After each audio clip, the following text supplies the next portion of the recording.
ने दिल्ली से आकर झारखंड में जो खुलासे किए, जो तस्वीरें रखी हैं, उसे आपको दिखाना नहीं है, आपको चलाना नहीं। हो सकता है आपको डरा दिया जाए, धमका दिया जाए। पीछे लश्कर तैयबा का आतंकी खड़ा है तो कोई बात नहीं। उदयपुर हत्याकांड का मुख्य आरोपी भाजपा के कनेक्शन मैंने फिर आपको दिखाए हैं। जम्मू कश्मीर में पकड़े गए आतंकी दोनों, ये सेना का जवान खड़ा है, ये वही है भाजपा का IT सेल का अध्यक्ष जिसकी तस्वीरें अमित शाह जी के साथ ये वाली आती है। कन्हैया लाल का हत्यारा भाजपा की सदस्यता लेता हुआ, जम्मू कश्मीर का आतंकी भाजपा का IT सेल का हेड आतंकी भाजपा की जम्मू कश्मीर में सदस्यता लेता हुआ। भाजपा की सरकार की खुफिया विभाग को पता ही नहीं ये तो आतंकी है, ये तो हथियार ले रहा है, सूचनाएं जानकारियां बाहर पहुंचा रहा है। ये क्या उन तक ये जानकारियां पहुंचा रहा था इनसे लेकर या नहीं, ये देश सवाल पूछ रहा है। आपको लगता है कि ये बिल्कुल मामूली सी बात है, कोई बड़ी बात नहीं। देश के गृह मंत्री के पीछे लश्कर तैयबा का आतंकी खड़ा है तो कोई बात नहीं। आप कहते हैं हम नेता हैं, भीड़ में जाते हैं, जनसभा करते हैं, लोग तस्वीर खींचाते हैं, बिल्कुल ठीक है। मैं भी चुनाव लड़ी, जीती, विधायक रही, बहुत लोग भीड़ में आते हैं, तस्वीर खिंचाते हैं। पर देश के गृह मंत्री के करीब कौन पहुंच रहा है, उसके कार्यालय कौन पहुंच रहा है, उनके दफ्तर कौन पहुंच रहा है, घर, सबकी पूरी जानकारी खुफिया विभाग रखता है, तब उनकी पहुंच यहां तक होती है, यूं ही नहीं होती। वो भाजपा IT सेल का है और ये अभी ये चेहरे हैं जो पकड़े गए हैं। उदयपुर हत्याकांड का मुख्य आरोपी भाजपा के कनेक्शन मैंने फिर आपको दिखाए हैं। जम्मू कश्मीर में पकड़े गए आतंकी दोनों, ये सेना का जवान खड़ा है, ये वही है भाजपा का IT सेल का अध्यक्ष जिसकी तस्वीरें अमित शाह जी के साथ ये वाली आप देखिए।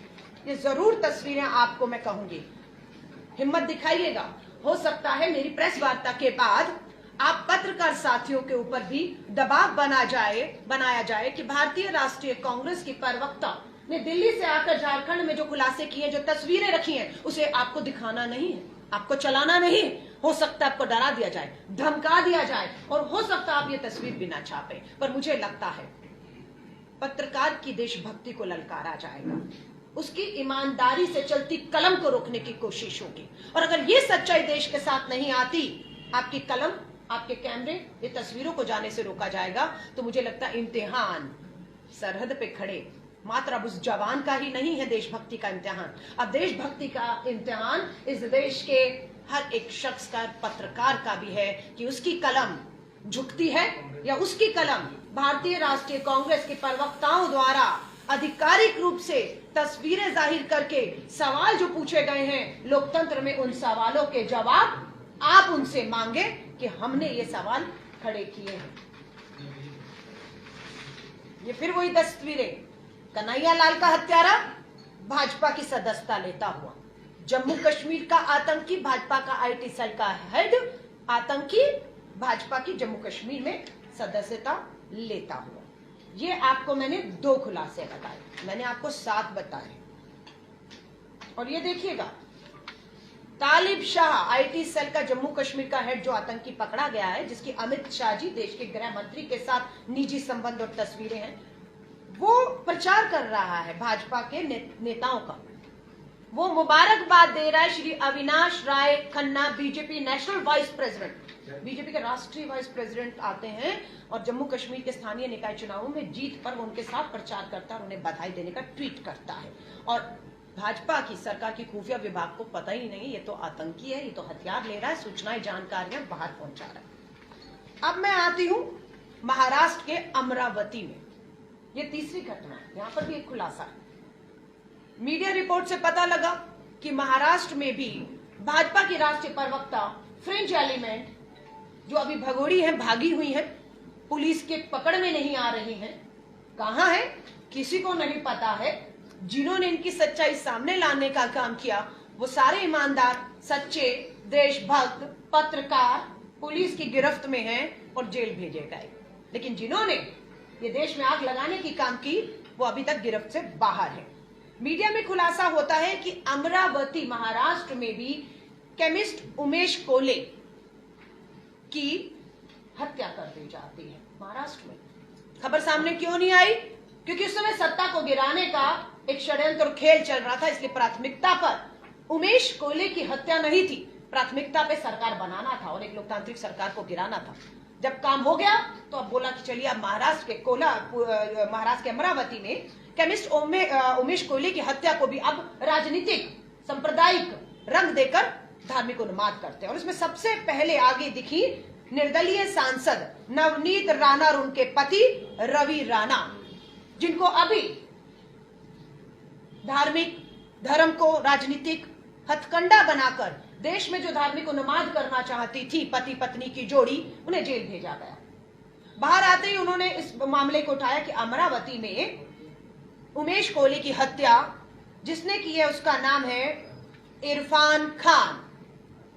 जब पता लगा कि इरफान खान ने हत्या की है, हमने मांग की कि महाराष्ट्र में भाजपा की अब सरकार है शिवसेना के साथ, जो दल अलग हुआ है, हम मांग करते हैं उदयपुर राजस्थान की तर्ज पर इन्हें भी फास्ट ट्रैक कोर्ट में केस चलाकर फांसी के तख्ते पर पहुंचाया जाए।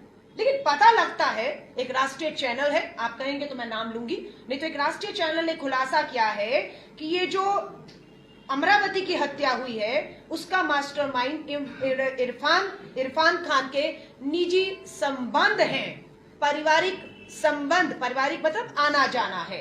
किसके साथ है? नवनीत राणा और उनके पति रवि राणा के साथ। राणा दंपति का बीजेपी से नाता है, किसी से छिपा नहीं है।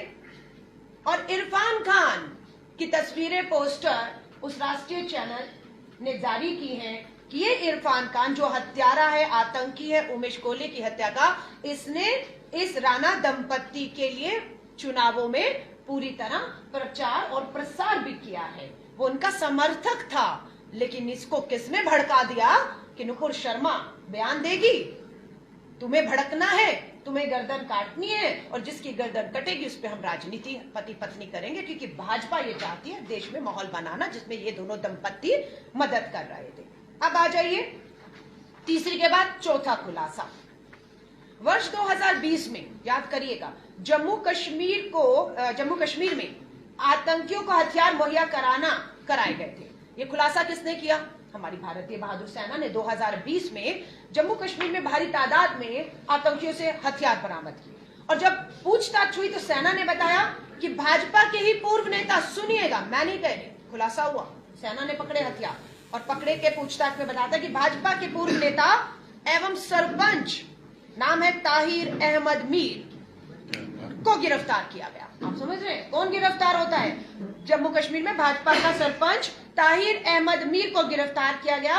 और ताहिर अहमद मीर भाजपा का जो सरपंच जीतता है उसके सेना ने जांच में पाया हिजबुल कमांडर नावेद बाबू के साथ संबंध है, और ये उस हिजबुल कमांडर नावेद बाबू को हथियार पहुंचा रहा था, जो आतंकियों की मदद करने वाले। और वो किसको पहुंचा रहा था? याद है पुलवामा 2019 में पुलवामा में हमारे 40 बहादुर जवानों को आरडीएक्स लाकर उड़ा दिया जाता है। और जांच की बात जब आती है तो वहां के तब के डीएसपी देवेंद्र सिंह को सेना दोषी पाती है।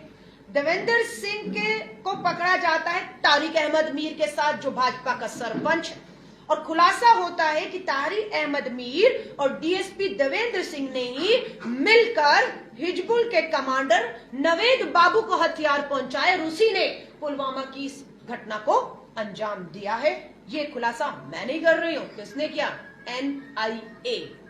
एनआईए ने जब 2020 में खुलासा किया, डीएसपी देवेंद्र सिंह को दोषी पाया, उसके साथ भाजपा के ताहिर मीर को दोषी पाया, तो एनआईए की रिपोर्ट में इनको दोषी पाया गया, तारिक अहमद मीर को और देवेंद्र सिंह को संयोग दोनों करने पर।